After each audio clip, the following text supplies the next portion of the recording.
Mahal tayo ng Diyos, pinagpala tayo ng Diyos. Kaya bilang pasasalamat at parangal, itaas natin ang ating mga kamay at pumalakpak ng mas malakas.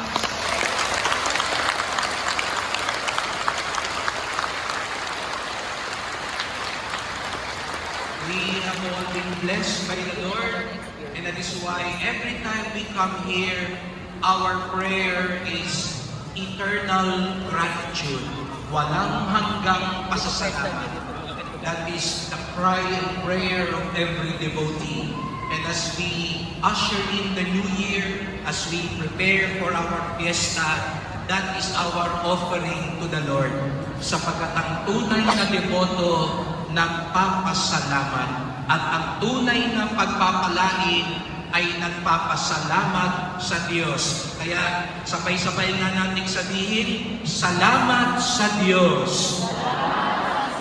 At ang gustong pagpalain, pumalakpak uli ng mas malakas.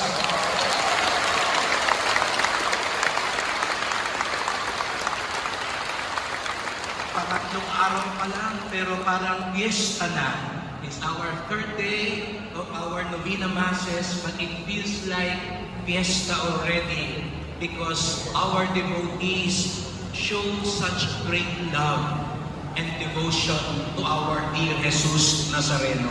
And every Novena Mass is a collaboration by people from different sectors, from our local officials, our church workers and servants, and all the devotees coming from different parts of the Philippines. And that is why we thank our offerers for this Mass, our officials from Barangay 389, Zone 40, Chairman Marvin Jimenez and Council,